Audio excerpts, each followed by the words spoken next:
তারই সাহায্য প্রার্থনা করি এবং তার নিকট ক্ষমা চাই। আমরা তাদের নিজেদের নফসের অনিষ্ট এবং আমাদের আমল সমূহের মন্দ পরিণতি থেকে আল্লাহ আশ্রয় প্রার্থনা করি। আল্লাহ যাকে হেদায়েত দান করেন তাকে কেউ পথভ্রষ্ট করতে পারে না, আর যাকে তিনি পথভ্রষ্ট করেন তাকে কেউ হেদায়েত দিতে পারে না। আমি সাক্ষ্য দিচ্ছি যে আল্লাহ ছাড়া কোনো সত্য উপাস্য নেই, তিনি একবার, তার কোনো শরীক নেই। আর আমি সাক্ষ্য দিচ্ছি যে মুহাম্মদ সাল্লাল্লাহু আলাইহি ওয়াসাল্লাম তার বান্দা ও রাসূল। আল্লাহ তার প্রতি, তার পরিবারবর্গ ও তার সাহাবীগণের প্রতি অজস্র শান্তি ও বরকত বর্ষণ করুন। অতঃপর হে আল্লাহ বান্দাগণ, তোমরা আল্লাহকে ভয় করো যেমন তিনি তোমাদের নির্দেশ দিয়েছেন।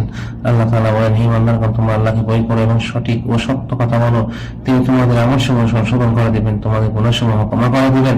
আর যে ব্যক্তি আল্লাহ ও তার রাসূল আনুগত্য করবে সে অবশ্যই মহা সাফল্য অর্জন করবে। হে মুসলিমগণ, জেনে রাখো আল্লাহ তাআলা আমাদের প্রতি অন্যতম শ্রেষ্ঠ নিয়ামত হলো তিনি আমাদের দ্বীনের বন্ধনে পরস্পরের ভাই বানিয়েছেন। আল্লাহ তাআলা তার সুস্পষ্ট কিতাবে বলেছেন, নিশ্চয়ই মুমিনগণ পরস্পর ভাই। এই ভ্রাতৃত্ব এমন এক দৃঢ় বন্ধন যা অন্তরসমূহ একত্রিত করে। এটি ঈমানের বন্ধন, আকীদার ভিত্তি, তাকওয়ার সম্পর্ক, প্রকৃত ভ্রাতৃত্ব এবং সেই ভালোবাসা যার উপর আল্লাহ সুস্থ স্বাভাবিক অন্তরসমূহ সৃষ্টি করেছেন। এর সামনে সমস্ত পার্থিব সম্পর্ক ম্লান হয়ে যায় এবং সব ধরনের বিভেদ ও কঠোরতা বিলীন হয়ে যায়। আবু হুরায়রা রাদিয়াল্লাহু আনহু থেকে বর্ণিত, তিনি বলেন, রাসূলুল্লাহ সাল্লাল্লাহু আলাইহি ওয়াসাল্লাম বলেছেন, তোমরা একে অপরের প্রতি হিংসা করো না, কৃত্রিমভাবে দাম বাড়িও না, পরস্পরের প্রতি বিদ্বেষ পোষণ করো না, একে অপরের থেকে মুখ ফিরিয়ে নিও না, এবং তোমাদের কেউ যেন অন্য ক্রয় বিক্রয়ের উপর ক্রয় বিক্রয় না করে। তোমরা আল্লাহর বান্দা হিসেবে পরস্পর ভাই হয়ে থাকো।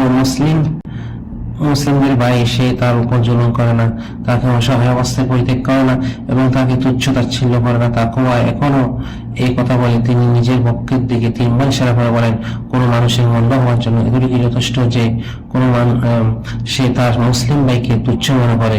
একজন মুসলিমের উপর অন্য মুসলিমদের রক্ত, সম্পদ এবং সম্মান সম্ভ্রম হারাম। হে মুসলিমগণ, মুসলিমদের পারস্পরিক ভ্রাতৃত্ব ও ঐক্য শরীয়তের এক অপরিহার্য বিধান। এ সম্পর্কে দৃঢ়তা ও গুরুত্ব বোঝাতে নবী সাল্লাল্লাহু আলাইহি ওয়াসাল্লাম আমাদের সামনে সর্বোত্তম দৃষ্টান্ত উপস্থাপন করেছেন। তিনি বলেছেন, পারস্পরিক ভালোবাসা, দয়া ও সহমর্মিতা ক্ষেত্রে মুমিনদের দৃষ্টান্ত একটি দেহের মতো। যখন তার কোনো একটি অঙ্গ ব্যথিত হয় তখন সমগ্র দেহ অনিদ্রা ও জ্বরে তার সঙ্গে কষ্ট অনুভব করে। অতএব মুসলিমরা যেন একটি সত্তা, একটি দেহ এবং একটি সুদৃঢ় ভবনের ন্যায়। তাই তাদের কর্তব্য হলো পরস্পরের প্রতি দয়া করা, সহমর্মিতা প্রদর্শন করা, আন্তরিক উপদেশ দেওয়া, সত্যের পক্ষ থেকে অপরকে সাহায্য করা এবং নিজের জন্য যা ভালোবাসে তাই নিজের ভাইয়ের জন্য কামনা করা। আবু দারদা রাদিয়াল্লাহু আনহু বলেন, আমি আমার সিজদায় আমার সত্তার জন্য ভাইয়ের জন্য দোয়া করি। অনুরূপভাবে একজন মুসলিম কেবল নিজের জন্য জীবনযাপন করে না,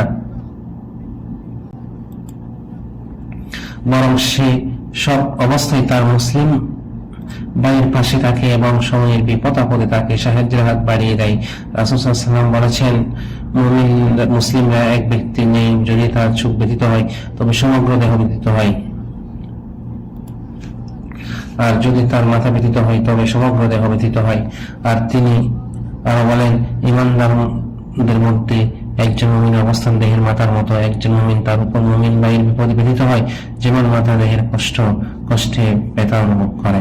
হে ঈমানদার ভাইয়েরা, মুসলমানদের পারস্পরিক ঐক্য ও সংহতি কোনো অতিরিক্ত বা ঐচ্ছিক বিষয় নয়, বরং এটি ঈমানী জীবনের মৌলিক ভিত্তিগুলির একটি। এর মাধ্যমে নিয়ামত স্থায়ী হয় এবং বিপদ আপদ দূর হয়। ইসলামে এসেছে বিচ্ছিন্ন অন্তরগুলোকে একত্রিত করতে এবং পরস্পর বিরোধী রীতিগুলোকে বিনীত করতে। এই কাঙ্ক্ষিত ঐক্য ও সংহতি আমাদের উপর বড় গুরুত্বপূর্ণ দায়িত্ব ও কর্তব্য আরোপ করে। এর মধ্যে রয়েছে অন্তরকে হিংসা, বিদ্বেষ ও শত্রুতা থেকে পবিত্র রাখা, মানুষের প্রতি কষ্টদায়ক আচরণ থেকে বিরত থাকা, সত্যের পক্ষ থেকে একে অপরকে সহযোগিতা করা, যেমন মজলুমকে সাহায্য করা এবং জালিমকে তার মজলুম থেকে বিরত রাখা, মুসলিম ভাইদের খোঁজখবর নেওয়া, তাদের অন্তরের আনন্দ সৃষ্টি করা এবং সব ধরনের সহমর্মিতা ও সহযোগিতার মাধ্যমে তাদের পাশে দাঁড়ানো। অতএব যদি কোন মুসলিম তার কোনো ভাই দারিদ্র, অভাব, অনটন, কোনো গুনাহে পতিত হওয়া বা কোনো বিপদ মুসিবত আক্রান্ত হতে দেখে, তবে সেই জন্য তার বিপদ আনন্দিত না হয় এবং তার প্রতি দয়া প্রদর্শন করে। তার কষ্টে ব্যথিত হয়, তার দুঃখে সমবেতি হয়, তার প্রয়োজন পূরণে সাহায্য করে এবং তার উপর নেমে এসে বিপদকে লাঘব করার চেষ্টা করে। ইমানদার ভাইয়েরা, আল্লাহর সন্তুষ্টির জন্য প্রতিষ্ঠিত ভ্রাতৃত্বের অন্যতম দাবি হল উম্মার সদস্যরা পারস্পরিক দায়িত্ব গ্রহণ করবে এবং একে অপরকে সহযোগিতা করবে। আল্লাহ তাআলা এই বাণীর উপর আমল করবে, তোমরা নেক কাজ ও তাকওয়ার বেশি পরস্পর সহযোগিতা করো। আল্লাহ তাআলা দ্বীন ও দুনিয়াবী সকল কল্যাণকর কাজে পারস্পরিক সহযোগিতার নির্দেশ দিয়েছেন, আর এই সহযোগিতাই নেকি ও তাকওয়ার অন্তর্ভুক্ত। সালাফদেরকে বলেছেন, নেক কাজে পারস্পরিক সহযোগিতা মতৈক্যের কারণ হয়, মতৈক্যের উদ্দেশ্য অর্জনের পথ সুগম করে এবং পারস্পরিক ভালোবাসা বৃদ্ধি করে। শাইখুল ইসলাম ইবনে তাইমিয়া বলেছেন, মানব জাতির পার্থিব জীবন ও জীবিকা একে অপরের সহযোগিতা ছাড়া পূর্ণতা লাভ করতে পারে না। দিনের ব্যাপারে পারস্পরিক সহযোগিতা অন্যতম দিক করে সৎ কাজের আদেশ এবং অসৎ কাজে নিষেধ করার ক্ষেত্রে একে অপরকে সহযোগিতা করা, মানুষকে কল্যাণের শিক্ষা দেওয়া এবং আল্লাহ তাআলার দিকে আহ্বান করা এটি পারস্পরিক সহযোগিতা সর্বোত্তম ও সর্বাধিক ফলপ্রসূ মাধ্যমগুলো একটি। কারণ এর মাধ্যমে অজ্ঞ ব্যক্তি সঠিক পথের দিশা পায়, উদাসীন ব্যক্তি উপদেশ গ্রহণ করে, পথভ্রষ্ট ব্যক্তি হেদায়েত লাভ করে এবং সমাজের সংশোধন সাধিত হয়। এই কাজ প্রত্যেক মুসলিমদের মাধ্যম সাধ্য অনুযায়ী কর্তব্য। কেউ এই পথে তার জ্ঞানের মাধ্যমে সহযোগিতা করে, কেউ তার সম্পদের মাধ্যমে, কেউ তার সামাজিক মর্যাদা ও প্রভাবের মাধ্যমে, আবার কেউ মানুষকে এই কল্যাণ পথে দিক নির্দেশনা দেয় এবং তাদের এই পথে উৎসাহিত ও উদ্বুদ্ধ করার মাধ্যমে সহযোগিতা করে।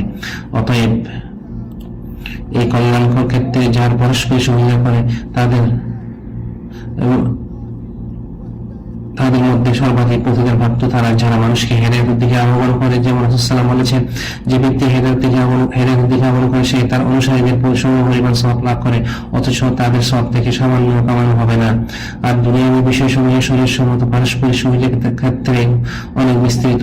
মানুষের এই ধরনের সহযোগিতার প্রয়োজন কখনো শেষ হয় না। এই সহযোগিতার অন্তর্ভুক্ত হলে বিপদগ্রস্ত মানুষের দুঃখ কষ্ট দূর করা, অভাবগ্রস্তদের প্রয়োজন পূরণ করা এবং সংকটাপন্ন মানুষের পাশে দাঁড়ানো। মানুষের এইসব বিষয়ে একে অপরের সহযোগিতার প্রয়োজন অত্যন্ত বেশি। আমি বিতাড়িত শয়তান থেকে আল্লাহর আশ্রয় প্রার্থনা করছি। তাদের অধিকাংশ গোপন পরামর্শে কোনো কল্যাণ নেই। তবে যে ব্যক্তি সৎ কাজ বা মানুষের মধ্যে সে মীমাংসা নির্দেশ দেয় তার কথা ভিন্ন, আর যে আল্লাহ সন্তুষ্টি লাভের উদ্দেশ্যে এই কাজ করবে তাকে আমরা অচিরেই প্রতিদান দান করব। আল্লাহ আমার আপনাদের জন্য মহাগ্রন্থ দান কোরআনে বরকত দান করুন। এই আয়াতসমূহ ও প্রজ্ঞাপূর্ণ উপদেশ দ্বারা আমাকে এবং আপনাদের উপকৃত করুন। আমি আমার কথাই বলছি এবং আমার আপনাদের সকল মুসলিমের জন্য আল্লাহর কাছে ক্ষমা প্রার্থনা করছি। সমস্ত প্রশংসা আল্লাহর জন্য, তার অনুগ্রহ ও কল্যাণের জন্য, তার তৌফিক ও অনুগ্রহের জন্য আমরা তার প্রতি কৃতজ্ঞতা প্রকাশ করি।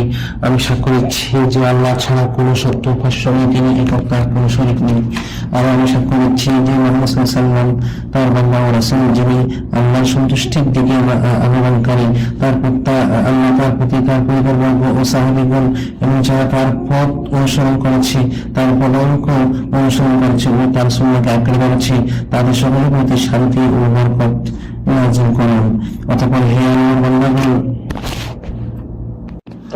আল্লাহ সন্তুষ্টির জন্য প্রতিষ্ঠিত ব্যক্তিত্বকে এবং মুখের দামিনী মনোনীতি একটি দৃঢ় ইমানি বন্ধন। এই বন্ধন রক্ত, ভাষা, বর্ণ, জাতি কিংবা সম্প্রদায়ের সীমা অতিক্রম করে। এর ব্যক্তির উপরে বিশ্বজুড়ে মুসলিম সমাজ গড়ে ওঠে। ইমাম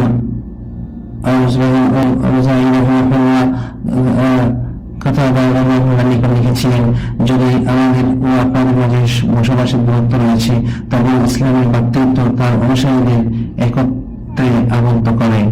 অতএব ইসলামী ব্যক্তিত্বের মর্যাদা অত্যন্ত মহান। এটি অন্তঃসম্পর্ক একত্রিত করে এবং মানুষের হৃদয়ের মধ্যে ভালোবাসা সম্প্রীতি সৃষ্টি করে, বরং এটি সর্বশ্রেষ্ঠ সম্পর্ক ও দৃঢ়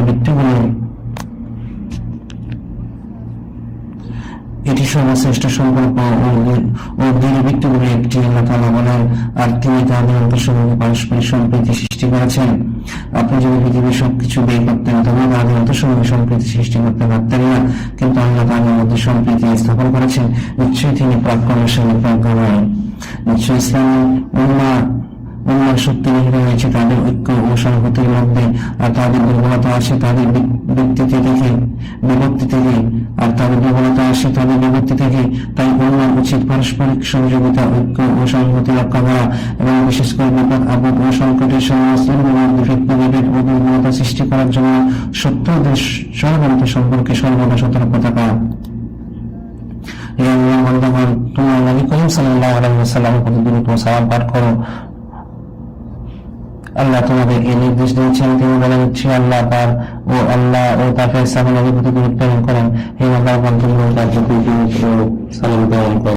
হে আল্লাহ, আপনার বান্দা ও রাসূল মুহাম্মদ সাল্লাল্লাহু আলাইহি ওয়াসাল্লামের প্রতি, তার পরিবার ও সকল সাহাবীর প্রতি শান্তি ও বরকত নাযিল করুন। হে আল্লাহ, ইসলাম ও মুসলমানদের বিজয় দান করুন। এই দেশকে নিরাপদ, শান্তিপূর্ণ, সমৃদ্ধ ও কল্যাণময় রাখুন এবং মুসলিমদের সকল দেশকে নিরাপদ রাখুন। যে ব্যক্তি এই দেশের নিরাপত্তা ও স্থিতিশীলতার বিরুদ্ধে কোনো উদ্দেশ্য পোষণ করে, তার বিরুদ্ধে ফিরিয়ে দিন এবং তার সন্তান ধ্বংসের কারণ বানিয়ে দিন। হে আল্লাহ, ইসলামী ইমানগণ ও দায়ীদের হেফাজত করুন, তাদের থেকে সীমালঙ্ঘনকারী শত্রুদের প্রতিহত করুন, জালিম বিরক্ত করুন, অত্যাচারীদের সীমালঙ্ঘন দূর করুন এবং তাদেরকে যুদ্ধ, ফিতনা, দুর্যোগ ও কঠিন বিপদ থেকে রক্ষা করুন। হে আল্লাহ, আপনার পথে সংগ্রামরত দুর্বল মুসলিমদের, মুজাহিদদের, সীমান্ত প্রহরীদের এবং সীমান্ত রক্ষাকারীদের সাহায্য করুন। হে আল্লাহ, আমাদের দেশ ও ঘরবাড়ি নিরাপত্তা দান করুন। আমাদের ইমাম ও শাসকদের সংশোধন করুন এবং আমাদের নেতৃত্ব এমন ব্যক্তির হাতে দিন যারা আপনাকে ভয় করে, তাকে অবলম্বন করে এবং আপনার সন্তুষ্টি অনুসরণ করে এই বিষয়ে প্রতিপালক। হে আল্লাহ, আমাদের শাসনকর্তা বিপরীতে মুজাহিদিনকে এমন কথা ও কাজে তৌফিক দান করুন যা আপনি ভালোবাসেন ও পছন্দ করেন। এই চিরঞ্জীবী সর্বসত্তার ধারক আর তার যুবরাজকে আপনার প্রিয় ও সন্তোষজনক কাজে তৌফিক দান করুন। হে আল্লাহ, ফিলিস্তিন এবং পৃথিবীর সর্বত্র আমাদের মুসলিম ভাইদের সাহায্য সবাইকে সহায় হন। এই বিষয়গুলোর প্রতি ভাড়া তাদের চিন্তা করুন, তাদের বিপদ লাঘব করুন, তাদের পারস্পরিক সম্পর্ক সংশোধন করুন এবং তাদের স্মরণে রাখুন, তাদের অবহেলা করবেন না। হে আল্লাহ, আমাদের অন্তঃসমূহ পারস্পরিক সম্প্রীতি সৃষ্টি করুন, আমাদের পারস্পরিক সম্পর্ক সংশোধন করুন, আমাদের শান্তির পথ দেখান, অন্ধকার থেকে আলোর দিকে বের করে আনুন, প্রকাশ্য ও গোপন সব অশ্লীলতা থেকে আমাদের রক্ষা করুন। আমাদের সর্বশক্তি, দৃষ্টিশক্তি, অন্তর, স্ত্রী, সন্তান ও বংশধর মধ্যে রক্ষা দান করুন। আমাদের তওবা কবুল হয়েছে, আপনি তওবা কবুলকারী। আমাদের আপনাদেরকে কৃতজ্ঞতা বানিয়ে দিন, যাতে আমরা আপনার প্রশংসা করে আপনার নিয়ামতে জবাবে এবং তা পূর্ণরূপে লাভ করতে পারি। হে আল্লাহ, সমগ্র সৃষ্টির শ্রেষ্ঠ মানবতা মুহাম্মদ সাল্লাল্লাহু প্রতি, তার পরিবার এবং মর্যাদামান ও সম্মানিত সাহাবীদের প্রতি রহমত ও শান্তি বর্ষণ করুন।